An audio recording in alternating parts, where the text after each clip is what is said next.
Merci de choisir Kin Actu Télévision pour vous informer, mesdames et messieurs. Bienvenue à cette session d'information. À la une de l'actualité.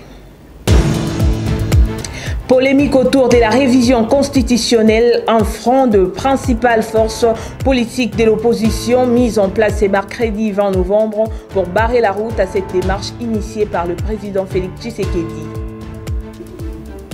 Bras de fer entre le ministre de la Justice et les magistrats, les syndicats des magistrats promettent d'initier une action judiciaire contre le rapport lu à la fin de travaux des États généraux de la justice taxé de faux. Ce mercredi 20 novembre, l'on célèbre la Journée mondiale des droits de l'enfant à Kinshasa. La cérémonie officielle s'est tenue à la salle des spectacles du Palais du Peuple en présence des élèves.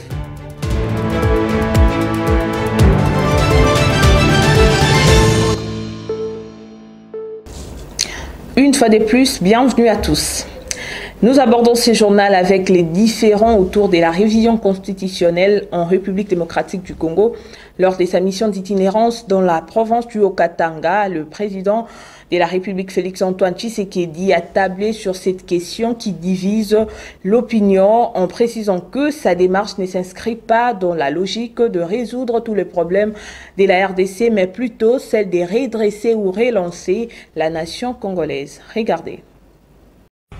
Je veux simplement apporter à mon pays ce qui va lui faciliter les choses dans son développement.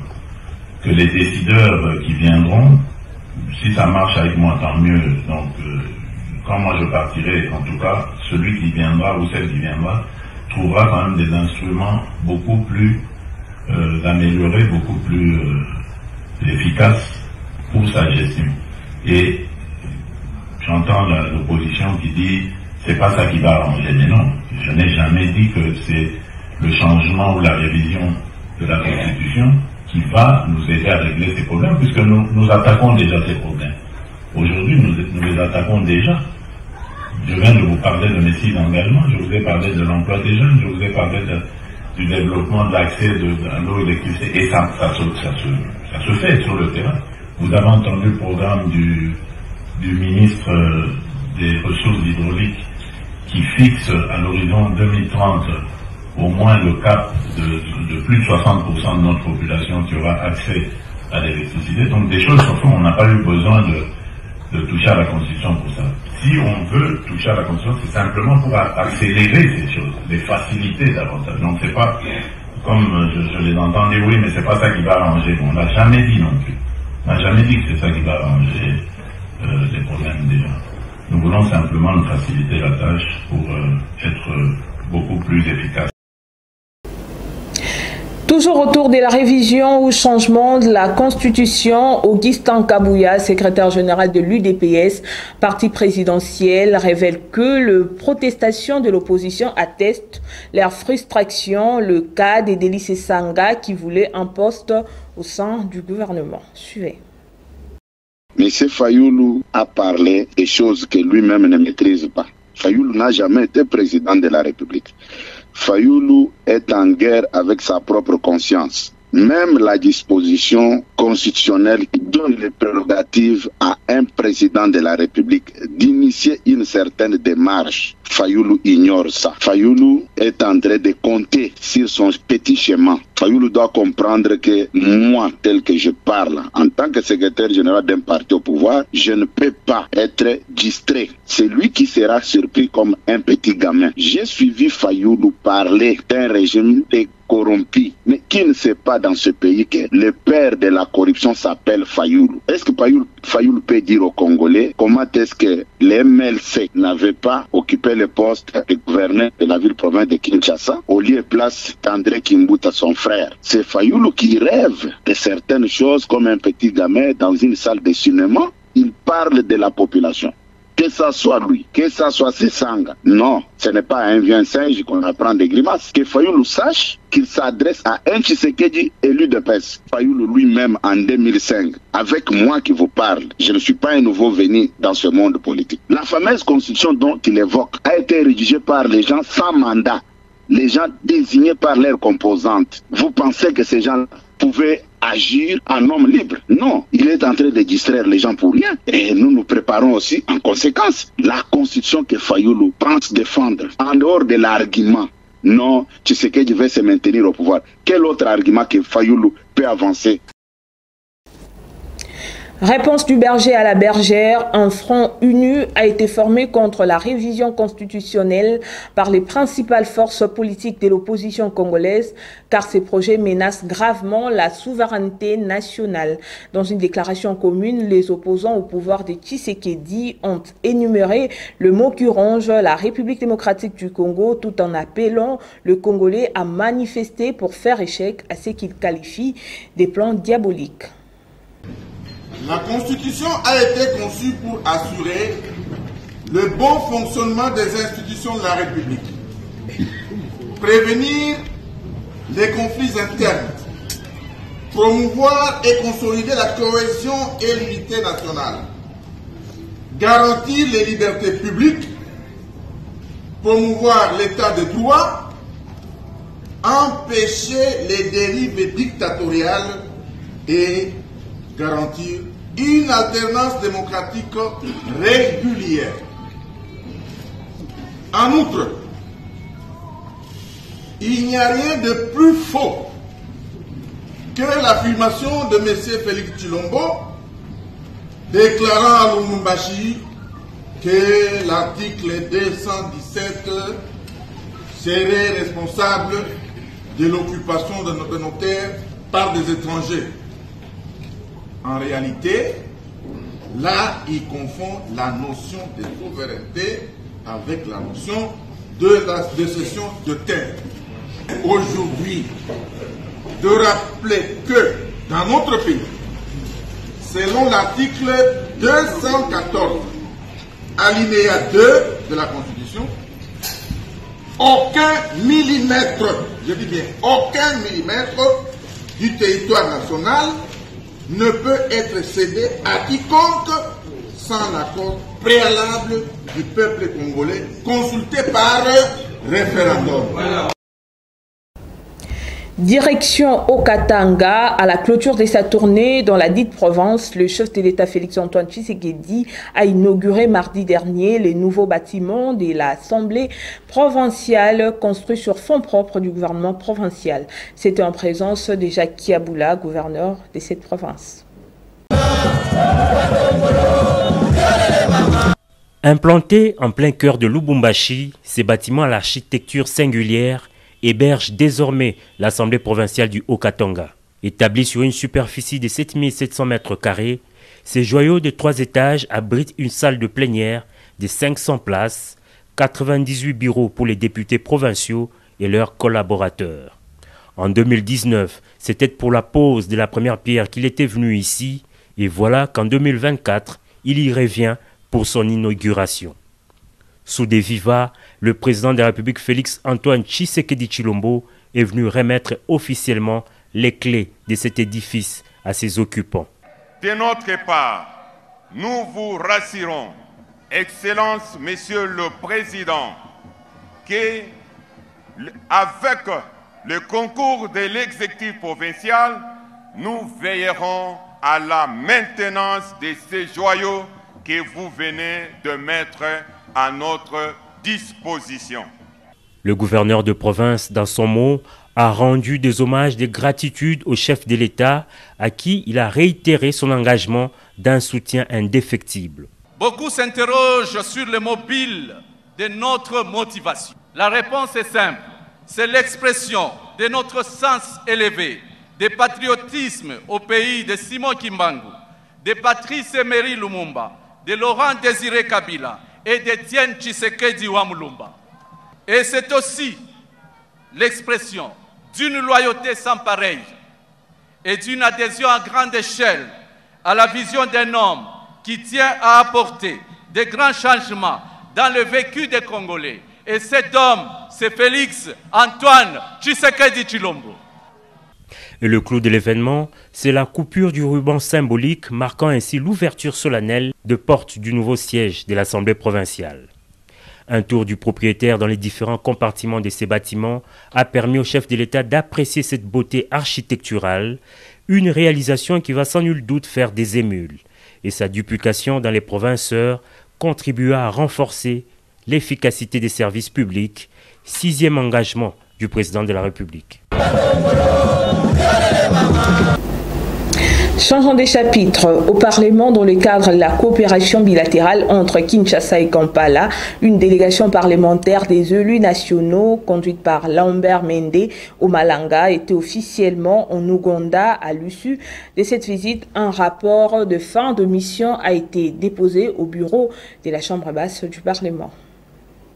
Le rapport de la mission parlementaire présenté au président de la Chambre basse du Parlement avait pour objectif renforcer la diplomatie parlementaire entre la République démocratique du Congo et l'Ouganda pour promouvoir la paix et la coopération bilatérale entre les deux pays. Selon Lambert Mende Malanga, lors de cette mission, les députés congolais ont échangé également avec leurs homologues ougandais, notamment sur le groupe d'amitié RDC-Ouganda, sur les questions sécuritaires et le maintien à une diplomatie parlementaire constructive. Lambert Mende a souligné la nécessité de comprendre comment améliorer cette collaboration déjà mise en place entre le gouvernement de Kinshasa et de Kampala. Selon le chef de la délégation, cette mission intervient dans un contexte de tensions et de méfiance croissante entre la RDC et l'Ouganda. Cette mission a conduit également à revoir la mutualisation des forces entre le ZADF et Nalu dans l'est de la RDC, a déclaré Lambert Mende Malanga. Chose que les deux pays devraient revoir dans leurs relations, se mettre autour d'une table et discuter également pour permettre une parfaite collaboration, a déclaré le chef des missions. Dans le cadre du renforcement des relations bilatérales entre la République démocratique du Congo et le Canada, la première ministre Judith Suminwa Tuluka a poursuivi sa série de rencontres avec les autorités canadiennes en échangeant avec la ministre des Affaires mondiales Mélanie Joly, où les deux personnalités se sont convenues d'intensifier les discussions dans la perspective de la nouvelle stratégie Canada-Afrique. Corinne Kadoulou pour les détails. Au cours de leur discussion, la situation sécuritaire dans l'est de la République démocratique du Congo. En effet, dans l'optique du renforcement de relations bilatérales entre la RDC et le Canada, la première ministre Judith Suminwa Tuluka a reçu les autorités canadiennes et a eu un échange avec la ministre des Affaires mondiales, notamment Mélanie Joly. Il s'est noté qu'au cours de leurs entretiens, ces deux personnalités ont convenu d'intensifier les échanges concernant la nouvelle stratégie Canada-Afrique. Cependant, la ministre canadienne a exprimé son engagement à soutenir les efforts de pacification tout en affirmant que le Canada est prêt à jouer un rôle positif afin de ramener la paix et la stabilité dans la région. Par ailleurs, Mélanie Joly a également déclaré être préoccupée par les violences persistantes, notamment les violences sexuelles et les violations de droits humains. Et pour sa part, la chef de l'exécutif congolais a salué cet engagement et en a appelé à une implication accrue du Canada, tout en soulignant que ces échanges renforcent l'espoir d'une coopération plus étroite entre les deux nations. En outre, elle a également réaffirmé la volonté de la RDC de consolider ses partenariats économiques et diplomatiques avec le Canada, signalant que le Canada est classé comme étant 6e grand pays contributeur à l'aide internationale en faveur de la RDC. En plein séjour au Ghana, la vice-ministre en charge de l'Intérieur, Eugénie Thiela Kamba, a visité mardi dernier l'usine intelligente CARD Production System pour la mise en place de la carte d'identification nationale en République démocratique du Congo. La visite de ces membres du gouvernement congolais marque la détermination du pouvoir exécutif pour doter la population d'un document fiable servant pour son identité.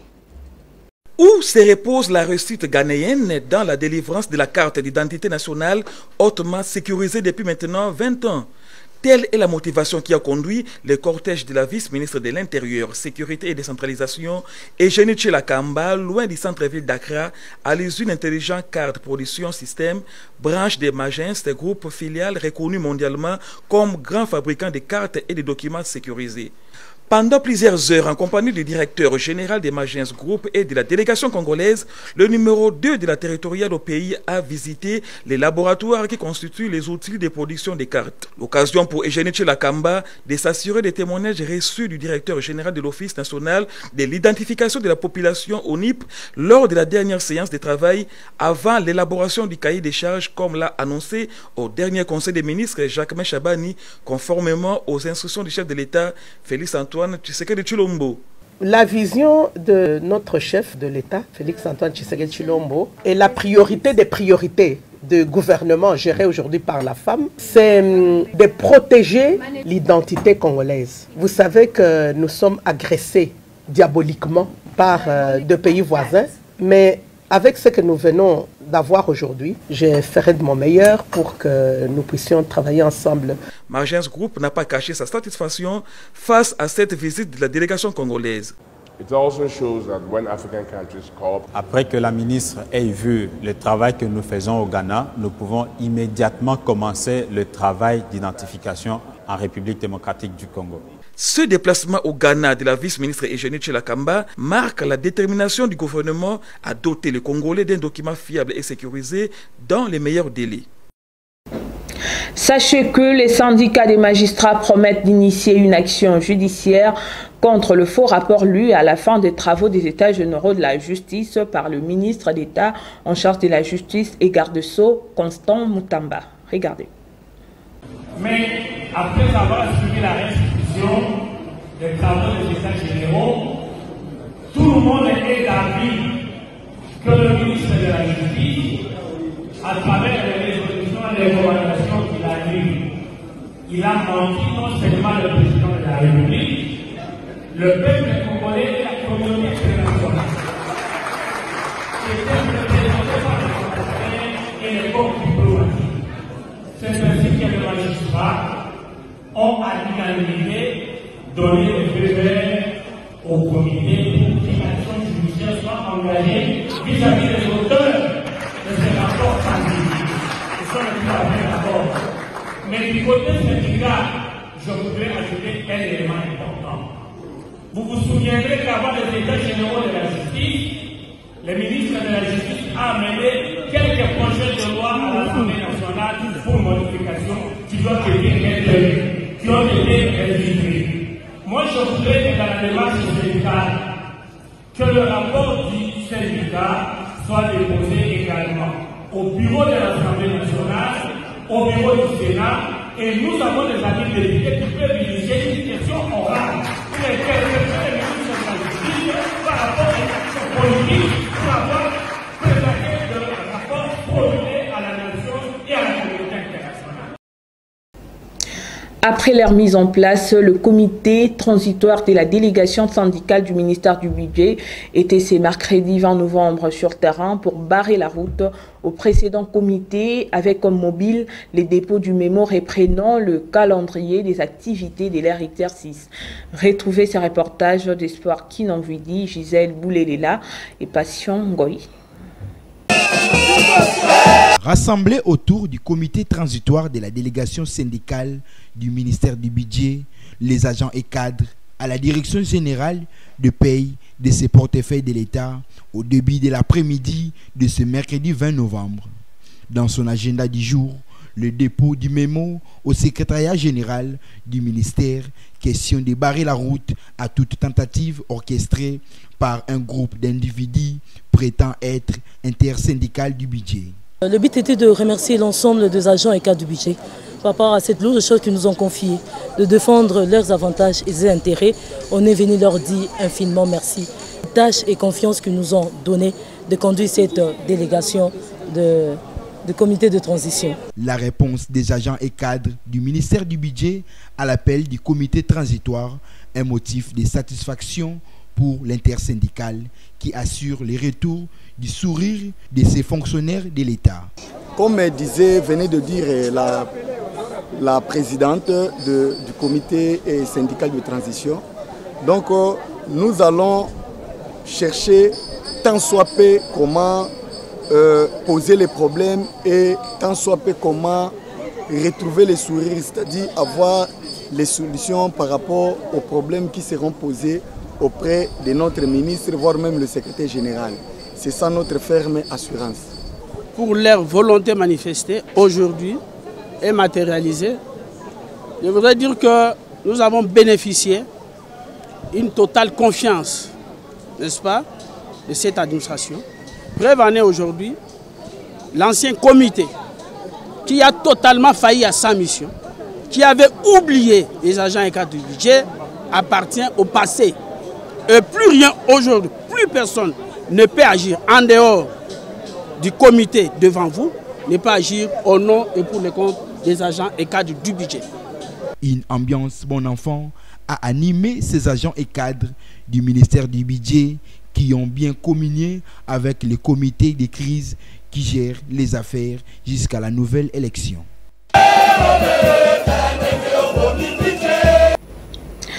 Place à la voix des enfants, c'est les thèmes retenus pour cette année à l'occasion de la Journée internationale de droits de l'enfant célébrée ce mercredi 20 novembre pour promouvoir le respect et les droits des enfants.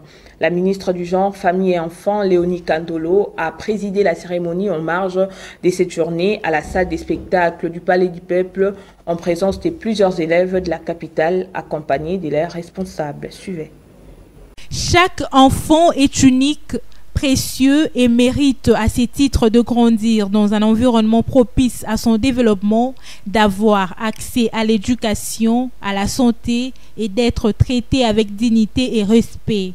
Ces droits ne sont pas négociables et sont universels. Pourtant, dans de trop nombreux endroits à travers le monde, les droits de l'enfant continuent d'être mal compris et ignorés. Le respect de ce droit est la condition sine qua non pour bâtir un monde meilleur aujourd'hui, demain et à long terme. C'est dans ces cadres que le 20 novembre de chaque année est choisi comme date de célébration de la Journée internationale de l'enfant visant à mettre l'accent sur les défis auxquels les enfants sont confrontés tout en offrant l'occasion de reconnaître leurs droits fondamentaux. Le thème retenu pour cette année est « Place à la voix des enfants ». Au niveau national, la ministre du Genre, Famille et Enfants a échangé avec les enfants de la capitale congolaise à la salle de spectacle du Palais du Peuple.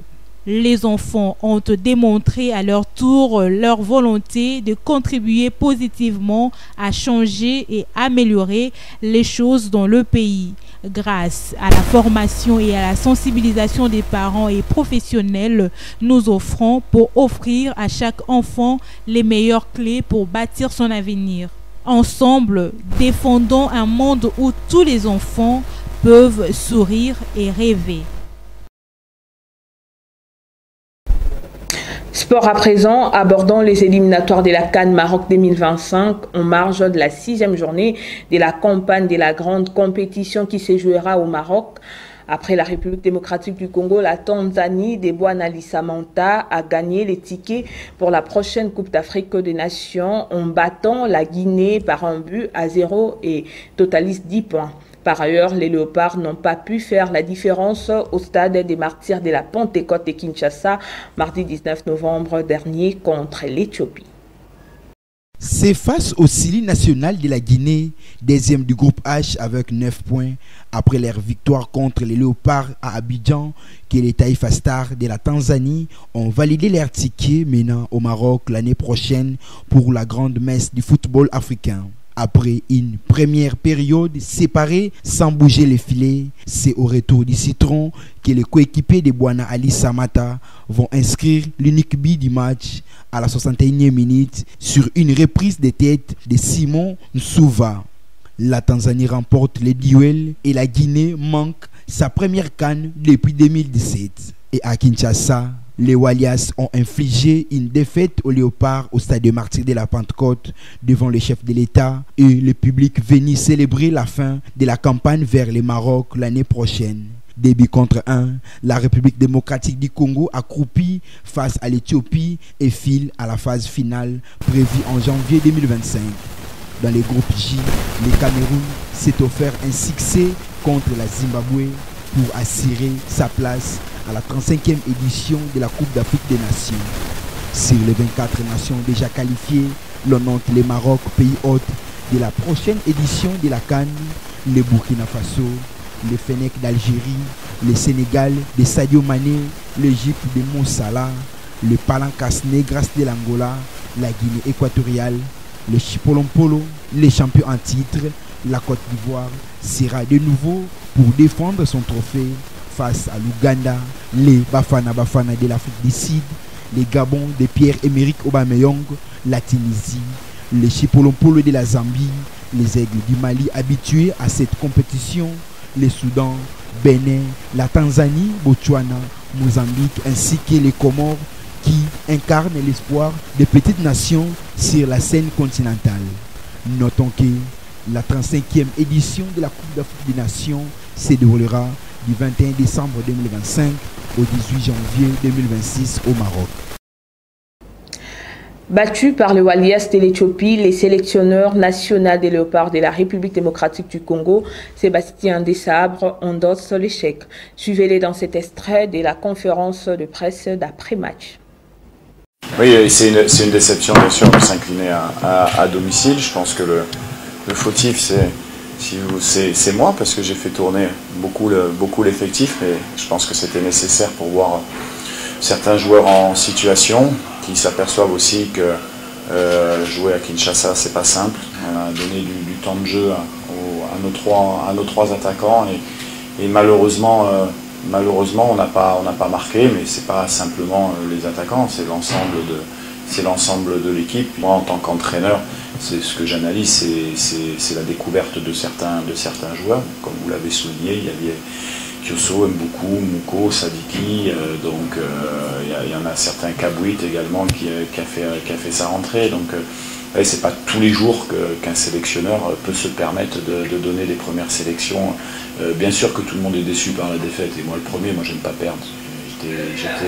J'étais très énervé à la fin du match parce que ce sentiment de défaite, il doit être... Voilà, on n'aime pas perdre. Il ne faut pas se cacher derrière la défaite, il faut simplement dire que je pense que le fait d'avoir tourné beaucoup de joueurs, forcément n'a pas aidé, mais je pense sincèrement que c'est nécessaire pour la prochaine mission qu'on a en mars. C'était la seule occasion de le faire. Et bien sûr, j'en porte la responsabilité. J'avais décidé de revoir Lionel après sa blessure. Il fait des bons matchs à Rodez. Il participe à la bonne marche de son club. Donc voilà, on avait fait le choix de le revoir. Ce qu'on a vu, et puis on va évaluer sa performance. Ça n'enlève rien aux qualités ni de Fayou ni de Dimitri. C'est un choix de coach d'avoir fait jouer Lionel ce soir et de lui redonner la possibilité d'être avec l'équipe. Bouclant par ces registres météorologiques, sachez que demain matin à Kinshasa, le brouillard sera de mise. La température dans la capitale congolaise sera de 22 degrés Celsius, mais la température ressentie sera plus chaude, soit 25 degrés Celsius. La force du vent oscillera aux alentours des 4 km par heure, tandis qu'à l'après-midi, attendez-vous à la pluie car la température dans la ville-province de Kinshasa atteindra les 31 km par heure, mais la température ressentie sera plus chaude, soit 35 degrés Celsius. Les vents devraient atteindre en moyenne le 8 km par heure. Enfin, dans la soirée, il pleuvra. La température retombera vers 24 degrés Celsius, mais la température ressentie sera plus chaude, soit 26 degrés Celsius.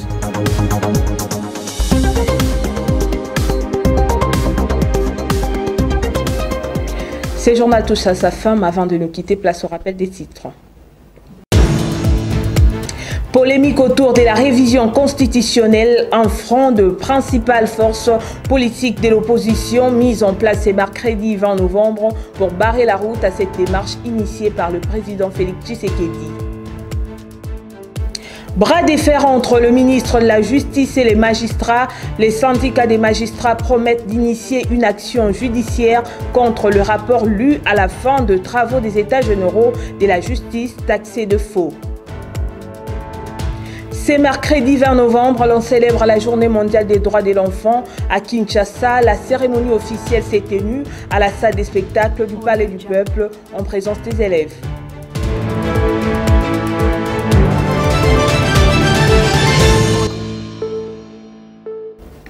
Merci de votre attention soutenue. Restez branchés sur Kinactu Télévision. Je vous retrouve prochainement. Au revoir.